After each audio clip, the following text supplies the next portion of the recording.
மலிதா செய்வோமா இன்னைக்கு. கிட்ஸ்க்கு ரொம்ப பிடிச்ச ஸ்நாக். ஒரு 10 to 15 மினிட்ஸில் செஞ்சிடலாம். எப்படி செய்யுதுன்னு பார்க்கலாம் வாங்க, வீடியோக்குள்ளே போகலாம். வேறு எதுவும் வேண்டாம், 1 கப் மைதா போதும். அண்ட் கோகோனட் கிரேட் பண்ணி வச்சுருக்கேன். கோகோனட் கூட வந்து சுகர் ஆட் பண்ணிக்கோங்க. சுகரும் ஆட் பண்ணிக்கலாம், ஏலக்காவும் ஆட் பண்ணிக்கலாம். ஸோ இது ரெண்டுமே நல்லா அரைச்சி வச்சுக்கோங்க. இது ஒரு 1 கப் என்ன உங்களுக்கு எவ்வளோ தேவையோ அந்த அளவுக்கு எடுத்துக்கோங்க மைதா. இப்போ இந்த மைதா கூட வந்து வாட்டர் சேர்த்து நம்ம பூரி மாவு பதத்துக்கு பிசைஞ்சுப்போமா. தண்ணி சேர்த்துப்போம். பூரி பதத்துக்கு எவ்வளோ தண்ணி ஊற்றுவீங்களோ அந்தளவுக்கு தண்ணி சேர்த்துக்கலாம். உப்பு சேர்த்துப்போம் கொஞ்சம்.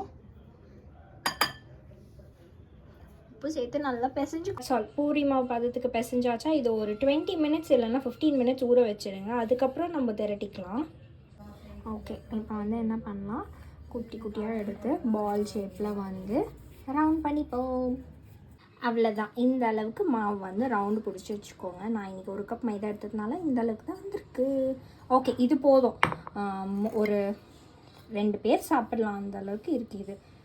இதுக்கப்புறம் இப்போ வந்து சப்பாத்தி மாவு தட்டுற மாதிரி கொஞ்சம் லைட்டாக மைதா இல்லைன்னா கோதுமை மாவு இப்படி போட்டுக்கோங்க. நல்லா திரட்டி இந்த இடத்த க்ளீனாக வச்சுக்கோங்க, அப்போ தான் ஈஸியாக இருக்கும் செய்யறதுக்கு. இவ்வளோதான், இந்த மாதிரி திரட்டி வச்சு இப்போ ஒரு கடாயில் தண்ணி ஊற்றிட்டு நல்லா கொதிக்க வரட்டும். தண்ணி நல்லா கொதிச்ச உடனே இந்த பூரியை எடுத்து போடுவோம். இந்த அளவுக்கு கொதிக்கிறப்போ நீங்கள் வந்து பூரி மாவை இப்போ திரட்டி வச்சுருக்க பூரி மாவை இப்போ போடலாம். அவ்வளோதான், நல்லா கொதிக்கணும். இது வந்து பூரி வந்து நல்லா வெந்து அதுவாக மேலே வரும். அந்த டைமில் நீங்கள் எடுத்துடலாம். இப்போ பார்த்தீங்களா பூரி அதுவாக வந்து நல்லா வெந்து மேலே வருது. இந்த டைமில் நீங்கள் எடுத்துடலாம்.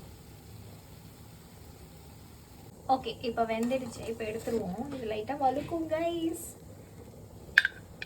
That's all. இந்த மாதிரி தான் வரும். அவ்வளோதான். இப்போ இந்த மிக்ஸ் வச்சுருக்கீங்களா, இதில் வந்து சொன்ன மாதிரி சுகர், ஏலக்காய், தேங்காய் கிரேட் பண்ணி வச்சுருக்கேன். இப்போ இதை நல்லா இப்படி ஸ்ப்ரெட் பண்ணிவிடுங்க. ஸ்ப்ரெட் பண்ணிவிட்டு ரோல் பண்ணிவிடுங்க. அவ்வளோதான் கைஸ், மலிதா ரெடி. ஸோ உங்களுக்கு வேணும்னா மேலே கூட வந்து கோகோனட்டை கிரேட் பண்ணி அப்படியே தூவி விட்டுக்கலாம். கொஞ்சம் சக்கரையும் போட்டுக்கலாம். Bye guys.